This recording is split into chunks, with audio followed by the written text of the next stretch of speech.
C'est un grand honneur pour nous, madame. Et puis, suivra madame la ministre honoraire provinciale en charge de l'environnement, madame Thérèse Olinga, mais pas seulement notre ministre honoraire, mais c'était toute notre admiration. Et après le mot de madame Thérèse Olinga, viendra alors le Herba Zaïba pour procéder au baptême de l'ouvrage. C'est pour ça que c'est bienvenu, monsieur Dirkab.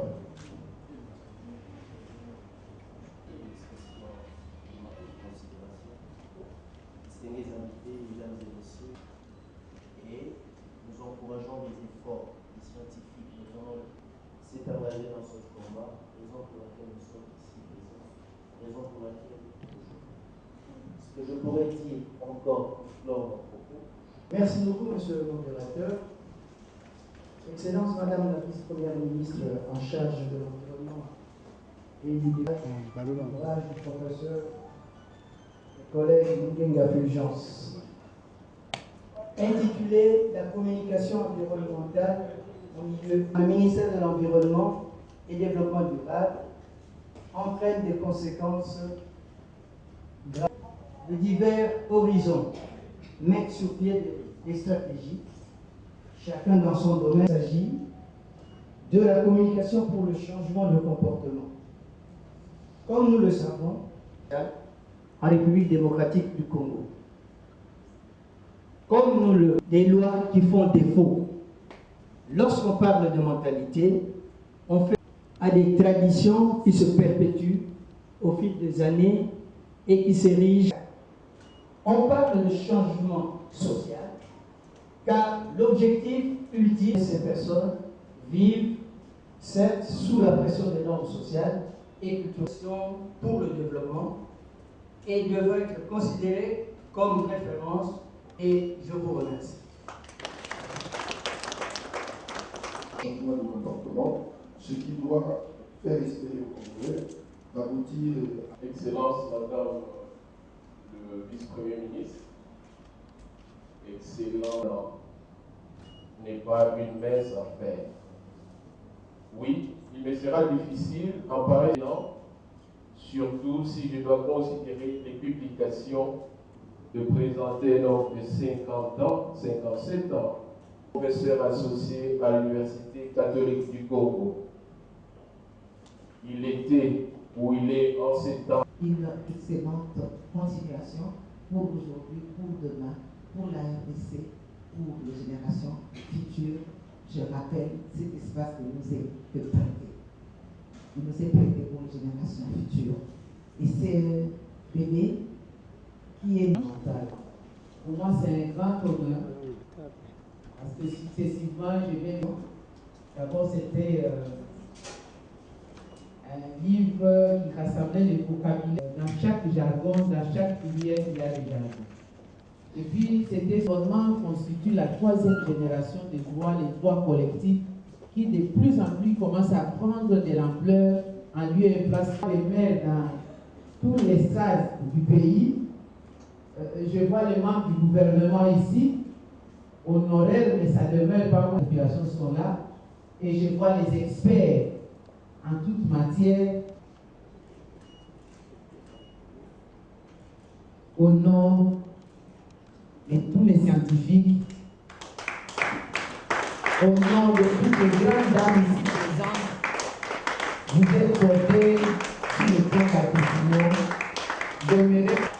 Et c'est la procurer comme non seulement un livre de chevet, mais aussi un livre de sac à main, pour ne pas parler de livre de poche. Merci beaucoup.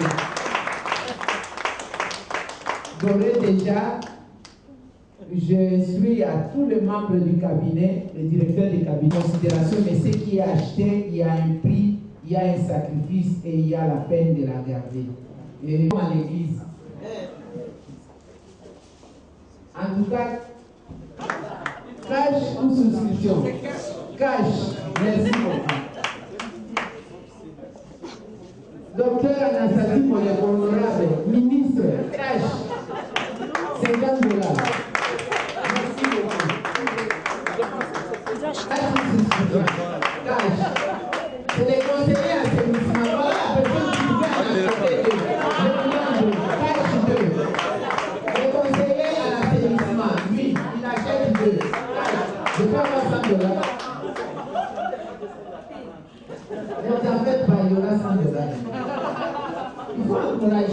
Et puis, c'est pas facile. Les conseillers assainissement nagent chez eux. Les conseillers diplomatiques et politiques. Tâche ou à souscription.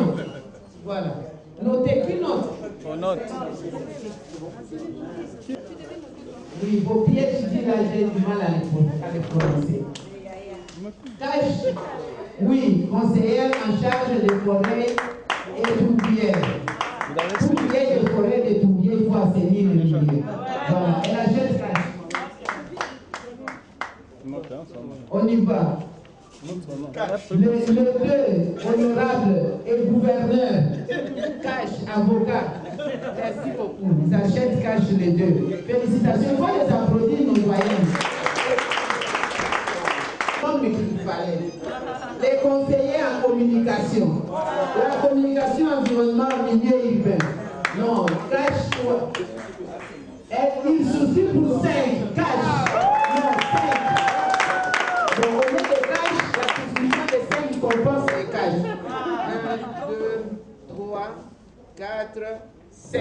Conseillers en communication. Voilà. C'est bon. Voilà celle qui m'a amené dans le milieu associatif. Si vous n'avez jamais connu la marraine Innocente Bakanseka, elle prend cash. Voilà, c'est bon?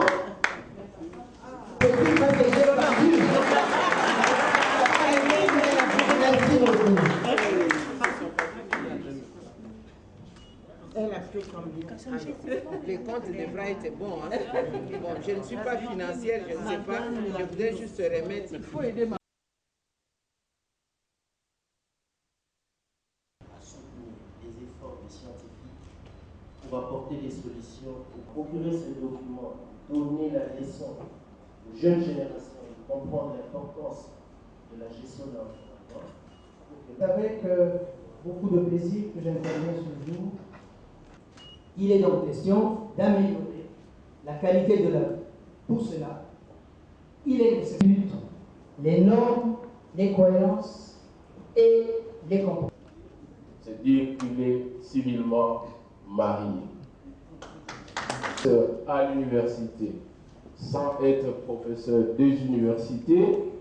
En ce qui concerne la gestion de l'environnement, d'un bout à l'autre, pour découvrir les différents concepts utilisés, situer la meilleure manière d'aborder la gestion. Oh, on l'a mieux dit.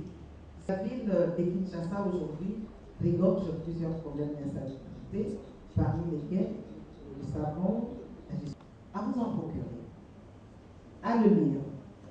Il vous le présente en 4 chapitres. 4 chapitres.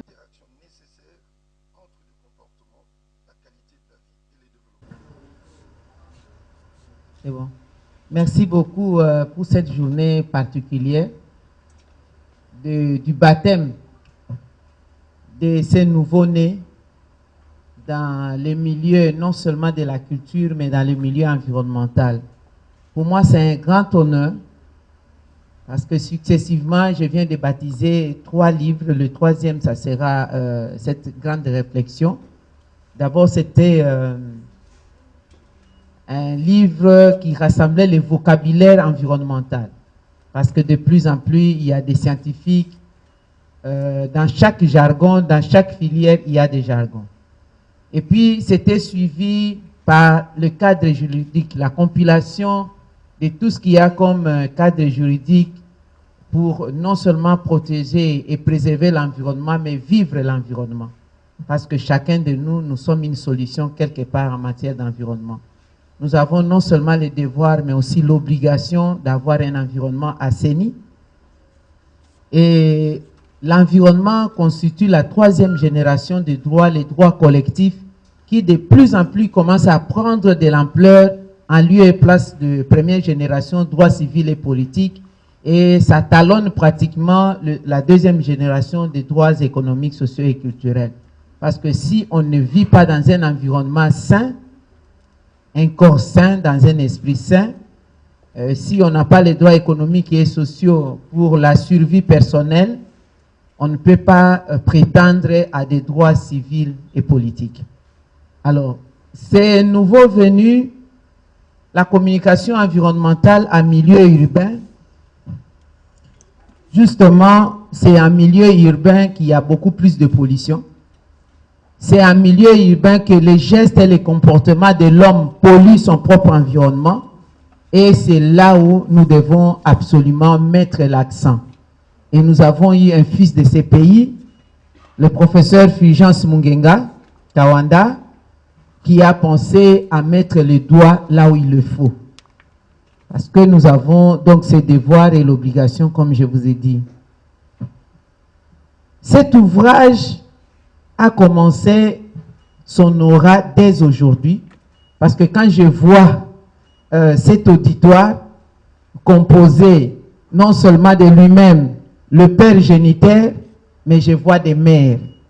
Avoir la chance d'avoir des mères dans tous les strates du pays, je vois les membres du gouvernement ici, honoraires, mais ça demeure pas moins les membres du gouvernement, ministre de la Santé, je les vois au niveau national et provincial, je vois les parlementaires, les législateurs, au niveau national et provincial, donc toutes les couches de la population sont là, et je vois les experts en toute matière, essentiellement aussi du volet environnement. Je félicite la sélection.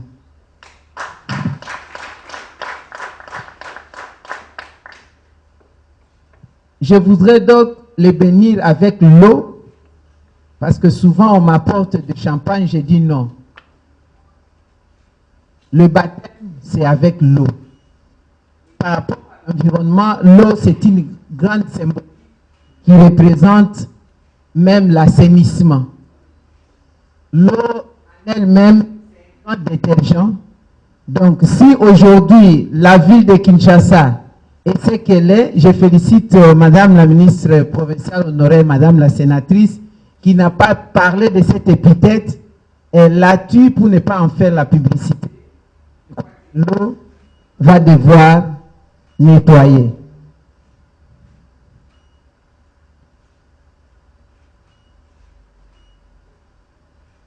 Au nom de tous les scientifiques,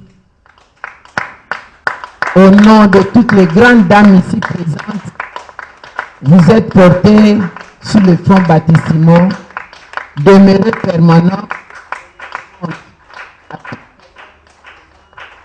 de se la procurer comme non seulement un livre de chevet, mais aussi un livre de sac à main, pour ne pas parler de livre de poche. Merci beaucoup. D'ores déjà, j'ai instruit à tous les membres du cabinet, le directeur du cabinet devra suivre pour que chacun en obtienne. Pas en termes de dons, mais en termes d'achat. Parce que ce qui est don, on ne prend pas ça en considération, mais ce qui est acheté, il y a un prix, il y a un sacrifice et il y a la peine de la garder. Et j'aimerais que chacun de membres, même en termes de souscription, on commencerait par le membre du bureau, le directeur peut commencer, les autres suivants, chacun devra s'inscrire et après, professeur, s'il y a quelqu'un qui devra suivre pour faire recouvrement. Merci beaucoup. En charge de l'environnement et du développement durable, distingués invités, mesdames et messieurs, c'est avec beaucoup de plaisir que j'interviens ce jour à l'occasion du vernissage de l'ouvrage du professeur et collègue Mungenga Fulgence, intitulé « La communication environnementale en milieu urbain ». Ce livre vient enrichir le champ de la communication environnementale. Depuis quelques années, les questions environnementales occupent une place importante. Les experts en la matière l'ont suffisamment démontré. En effet, toutes les populations, qu'elles soient des milieux urbains ou des milieux ruraux, sont invitées à préserver la nature, le non-respect des normes édictées par le ministère de l'Environnement et Développement durable entraîne des conséquences graves. Nous avons notamment, parmi ces conséquences, le réchauffement climatique. Face à cette situation, les experts de divers horizons mettent sur pied des stratégies, chacun dans son domaine de recherche. Dans le domaine de la communication, les spécialistes ont proposé un type particulier de communication. Il s'agit de la communication pour le changement de comportement. Comme nous le savons, tout comportement est une communication. Et comme il n'existe pas de non-comportement, on peut donc dire qu'on ne peut pas ne pas se comporter dans la société. Et comme tout comportement est une communication, on peut conclure, on ne peut pas ne pas communiquer. Cet axiome, vous le connaissez, c'est l'axiome de l'école de Palo Alto. Alors, cet axiome donc montre le caractère omniprésent de la communication. Cela étant dit, il est question donc d'adopter de nouveaux comportements en abandonnant les mauvaises mentalités qui provoquent des effets néfastes dans la société. La problématique du changement de mentalité est au centre du processus de transformation sociale en République démocratique du Congo. Comme nous pouvons le constater, ce ne sont pas nécessairement des lois qui font défaut. Lorsqu'on parle de mentalité, on fait référence à des habitudes ancrées dans notre vie quotidienne, à des traditions qui se perpétuent au fil des années et qui s'érigent en normes de la société. En d'autres termes, il s'agit d'un système de comportement conditionné de l'individu ou d'une communauté. Le changement de mentalité est entendu ici comme une évolution positive des normes sociales favorisant le bien-être individuel et collectif. Il est donc question d'améliorer la qualité de la vie. Pour cela, il est nécessaire de rappeler que le progrès n'est possible que si l'on adopte des attitudes et pratiques comportementales qui le favorisent. La communication pour le changement social et de comportement est une méthodologie et un ensemble d'approches et de techniques qui visent à favoriser et à faciliter les changements dans les connaissances. Il faut donc améliorer les connaissances, les attitudes, les normes, les croyances et les comportements. Elle fait référence à une série d'activités et de stratégies favorisant des habitudes saines et des comportements sains. On parle de changement social car l'objectif ultime est d'agir sur le comportement non seulement de la personne ou du groupe de personnes concernées, mais aussi sur l'environnement social dans lequel ces personnes vivent, certes sous la pression des normes sociales et culturelles du milieu. Cet ouvrage que je vous recommande vivement de lire est une œuvre qui s'inscrit dans le cadre de la communication pour le développement et devrait être considérée comme référence pour promouvoir les comportements sains. J'ai dit et je vous remercie. Madame. Combien? 30 $. Le livre coûte 30 $. Mais je vais faire un peu comme à l'église. En tout cas, Naza n'a pas besoin de 50 $.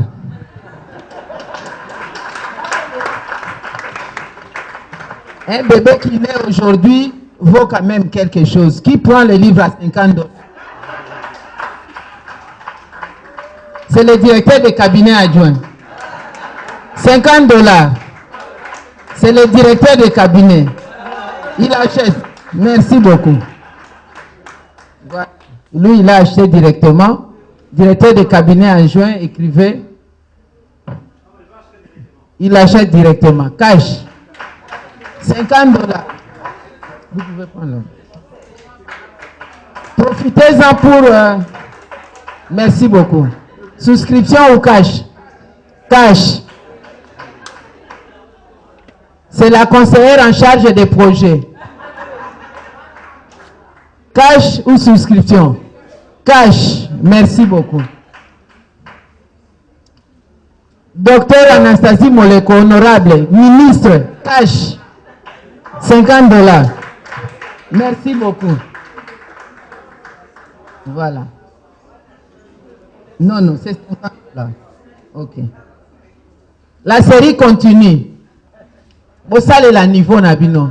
Cash. Cash ou souscription? Cash. C'est le conseiller assainissement. Voilà la personne qui pouvait en acheter 2. Je vous donne 2. Cash 2. Le conseiller en assainissement, lui, il achète 2. Cash. Je peux avoir 100 $. Ne vous en faites pas, il y aura 100 $ ici. Il faut encourager les recherches. Moi, je parle, mais écrit, ce n'est pas facile. Les conseillers assainissement en ont acheté 2. Les conseillers diplomatiques et politiques.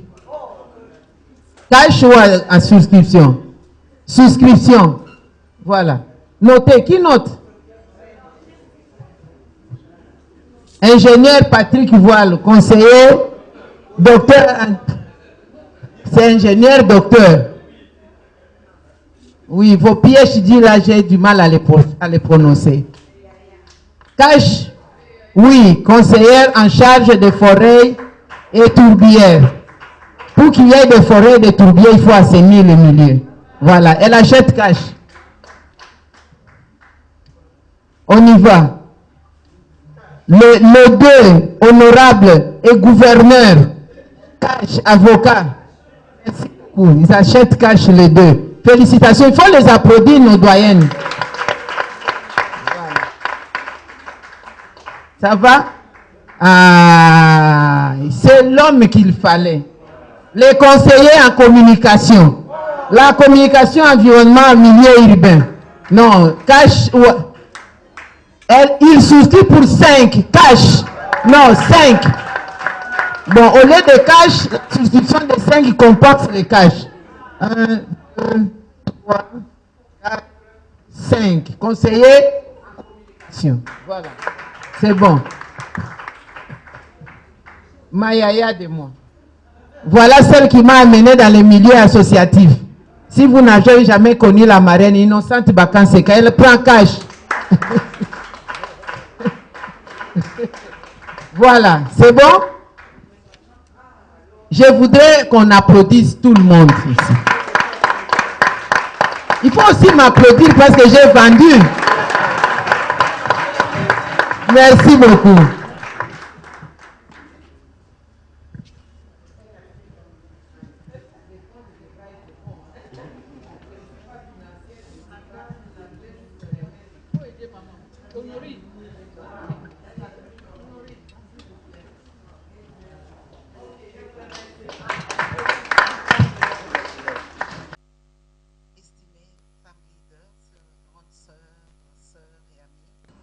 Distingués invités en vos titres et qualités respectives. Je vais peut-être vous décevoir un peu parce que nous allons considérer le fait que Son Excellence Madame la Vice-Première Ministre a un Conseil des ministres et donc je vais faire des coupes dans mon texte pour que nous puissions lui permettre de récupérer le temps qui lui impose sa haute charge. Je ne vais pas me priver du plaisir de vous dire que me trouver devant ce parterre composé de belles intelligences pour présenter un ouvrage qui porte sur l'un des faits saillants de notre réalité est un privilège que je me plais à partager avec vous. L'ouvrage du professeur Fulgence Mungenga intitulé « La communication en milieu urbain » nous concerne et nous intéresse au plus haut niveau. On nous a brossé ce qu'est le professeur Mungenga avec humour, mais en même temps, c'était une leçon pour comprendre ce qu'est la philosophie profonde de cet éminent professeur, homme des sciences et homme qui est porté sur la recherche. En effet, sur notre narratif, à propos de notre narratif sur l'état de notre environnement, on est d'accord que ce narratif est largement négatif. Il s'avère important de nous munir non seulement des intentions, mais aussi des clés afin de contribuer à changer la donne. Je pense que c'est là le mérite de cet ouvrage. Et l'un des mérites, on l'a souligné dans des mots plus colorés, plus profonds. Qu'est-ce que je vais vous dire? C'est le pont, les passerelles à établir entre les scientifiques et les politiques. Et c'est en cet instant que je voudrais que vous me permettiez de marquer une pause pour lancer des fleurs à son Excellence Madame Eve Bazaïba, Massoudi, Excellence, Madame la Vice-Première ministre. C'est une perspicacité qui manque souvent à notre République. Quand nous allons ailleurs, nous voyons des programmes bien élaborés et des actions soutenues par des scientifiques, des études qui mènent à conduire à une politique porteuse, c'est-à-dire qui fait aboutir à des résultats. Et donc faire ceci, le professeur Abbé l'a dit dans des meilleurs termes que les miens, je le salue vraiment avec reconnaissance. Distingués invités, le titre éponyme de l'ouvrage exhorte à l'optimisme et résonne comme un véritable plaidoyer pour une renaissance des valeurs cardinales en ce qui concerne la gestion de l'environnement en milieu urbain. Dans sa démarche scientifique, l'auteur fait œuvre de prospection et dessine les lignes d'une voie nouvelle et inédite pour les villes de la République démocratique du Congo de demain. Le plan de communication environnementale, c'est le symbole d'une réussite dans l'horizon futur et cela pourrait aider à atteindre l'assainissement urbain que nous appelons, nous tous, de tous nos voeux. Cet ouvrage du professeur Mungenga mérite d'être lu d'un bout à l'autre pour découvrir les différents concepts utilisés, situer le contexte de l'étude qui est la ville de Kinshasa, les repères théoriques, la situation, les repères théoriques exploités et le plan de communication qui permet de quitter la situation initiale vers une situation transformée par les effets de la communication. Quand on a saisi cette philosophie, on a compris la suite. Un cas d'école, c'est la commune d'Ngaba, la plus petite de Kinshasa. Et à partir de cette commune de Ngaba, le professeur pose une vision, une démarche, une étude en disant l'axe changement de comportement est important. Mais pour réussir le changement de comportement, il faut qu'une stratégie soit bien élaborée, clairement établie avec une planification qui porte ses fruits. Vous comprendrez le paradoxe qui m'amène à parler de cet ouvrage. On me présente comme ministre de l'Environnement honoraire, de l'Environnement de la ville de Kinshasa. Ce n'est pas une fierté aujourd'hui, c'est que l'on donne comme patronyme à la ville de Kinshasa, hier Kinshasa la belle. Je n'ose pas dire comment on taxe la ville aujourd'hui. Donc j'avais trouvé que c'était en fait une attaque ou une provocation du professeur qui est de me demander de préfacer ce livre. Et donc je me suis dit, à un moment donné, il faut accepter de s'arrêter, de s'interroger et de se dire, que pense le scientifique? Qu'est-ce qui a manqué? Qu'est-ce qui peut permettre que demain, nous puissions faire mieux? Vous me comprendrez, je quitte mon texte pour pouvoir résumer et aller vite. N'empêche que, en sa qualité, n'empêche que je devrais quand même vous dire que dans cet ouvrage, l'auteur fait promener les lecteurs avec beaucoup d'aisance et de plaisir dans un domaine de recherche de grande actualité, au centre de beaucoup de conférences, on l'a dit, encore une fois, dans des mots meilleurs. Et je suis convaincue, je le disais à quelqu'un il n'y a pas longtemps, il est en face de moi, je pense. J'ai dit, aujourd'hui, dans le monde actuel, le véritable ministère des Affaires étrangères, c'est le ministère de l'Environnement. Parce que le sujet est à l'ordre du jour, les partenaires sont multiples et les enjeux sont en République démocratique du Congo. Nous parlons, l'ouvrage nous parle de l'assainissement, mais nous avons l'enjeu du bassin du Congo, nous avons l'enjeu de nos eaux, nous avons l'enjeu de nos forêts, nous avons l'enjeu des exploitations, de l'exploitation minière avec les impacts que nous ne pouvons pas gérer alors que cet espace ne nous est que prêté pour les générations futures. C'est comprendre donc que, Excellence Madame la Ministre, vous appuyez sur cette lecture des scientifiques, une lecture qui n'est pas faite au hasard, mais qui est faite basée sur des éléments probants d'une recherche. C'est la meilleure manière d'aborder la gestion. Oh, on l'a mieux dit, c'est l'harmonie entre le savoir et le pouvoir, si j'ai bien retenu le concept. Donc, en sa qualité de communicologue, il étudie, Fulgence Mungenga étudie les problèmes que pose l'environnement urbain avec des approches communicationnelles, d'où la communication urbaine à la différence de celle rurale. Il présente l'insalubrité comme une source majeure de souffrance, de maladies et de morts en République démocratique du Congo.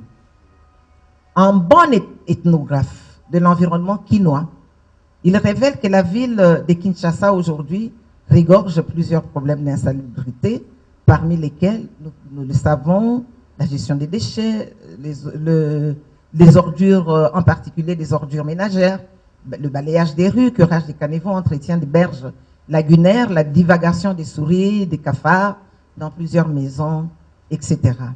Et c'est donc en harmonie entre le scientifique qui se met à la disposition du politique qu'une vision clairement établie et une planification adéquate porte les fruits escomptés.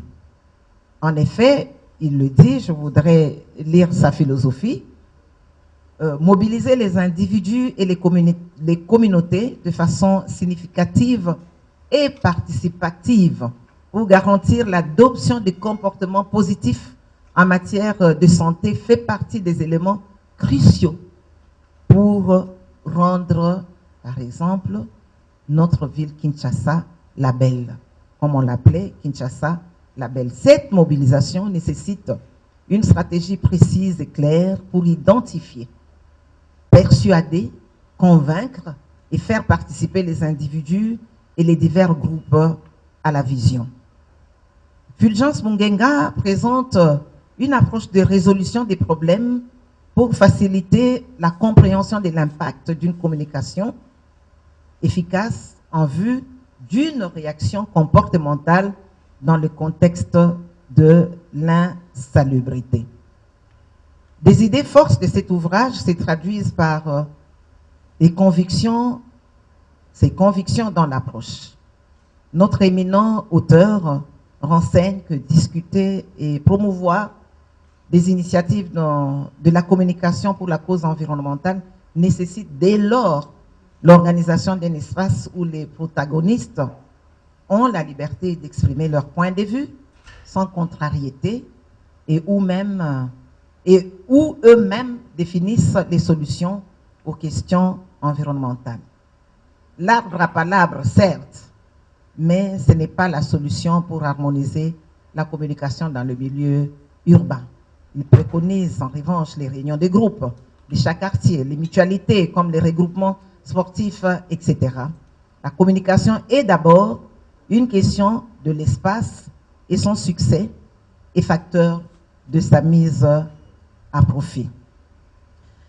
Distingués invités, je voudrais vous laisser sous votre soif. Parce que si j'ai dit tout, vous direz, mais nous connaissons déjà le livre. Je voudrais, de ce fait, vous inviter plutôt à vous en procurer, à le lire. Il vous le présente en 4 chapitres. 4 chapitres avec une cohérence que nous devrions apprécier. Parce qu'il commence, après évidemment une introduction, il va aller sur le chapitre qui porte les concepts. Comme ça, dans la lecture, on se retrouve. Et quand il a fini le chapitre concernant le contexte, il vous resitue dans un contexte d'étude. Et je vous ai dit tout à l'heure que le contexte, en ce qui concerne cet ouvrage, c'est la commune de Ngaba. Enfin, nous atteignons le chapitre 3 qui lui donne les repères théoriques avant de chuter sur le chapitre 4 qui porte sur le plan de communication pour un Kinshasa propre et assaini, avant évidemment de nous présenter une belle conclusion à cet ouvrage. Je me délecte du fait que j'ai eu à le préfacer, merci cher professeur, de l'honneur que vous avez fait à ma modeste personne. Je me suis délectée à cela, mais je me suis remise en question. Pour ce que j'ai fait hier, pour ce que j'ai fait aujourd'hui, et ce que je pourrais faire demain. Si cela relève d'une responsabilité collective, nous devrions retenir que la charge est individuelle. Dans son rayon d'action, le peu qu'on peut faire peut amener et peut porter à une solution. Et la solution fait le bien de tous pour non seulement embellir notre environnement, mais aussi assurer l'hygiène qu'il faut, assurer la quiétude et la tranquillité que nous recherchons. À cet égard, l'ouvrage se veut utile pour le ministère de l'Environnement, Excellence, Madame la Vice-Première ministre. Il est important pour votre ministère, il est important pour le ministère de la Santé, il est important pour nos entités décentralisées. Je parle de la ville de Kinshasa, par exemple. Je me réjouis de voir les coordonnateurs de l'environnement de la ville dans la salle. Il aurait été intéressant d'avoir aussi des bourgmestres avec nous. Et je sais que l'axe communication pour changement de comportement, ça aura été un axe sur lequel nous n'avons pas pu évoluer beaucoup au moment où nous étions dans les affaires. Waouh, le professeur Fulgence Mungenga m'a mise au défi de présenter cet ouvrage qui m'interpelle déjà moi-même et qui ne me met pas en zone de confort, comme qui dirait, mais j'ai voulu tirer les meilleures parties et je voudrais en ce moment je voudrais m'arrêter là tout en le renouvelant mes vives félicitations.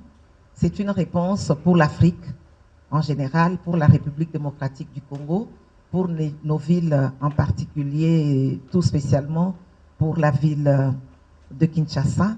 Merci au corps professoral pour cet accompagnement. Merci à monsieur le professeur Abbé pour vos mots aimables et je vous souhaite une excellente continuation pour aujourd'hui, pour demain, pour la RDC, pour les générations futures. Je rappelle, cet espace ne nous est que prêté. Il nous est prêté pour les générations futures. Et ce bébé qui est né, ce nouveau-né, va être porté sur les fonds baptismaux par une grande dame. On l'a dit, Madame F. Bazaïba. Je souhaite que son aura soit portée aussi par cet ouvrage qui fasse bon chemin, surtout qui crée les émules dans la théorisation et mieux encore dans la pratique. Merci.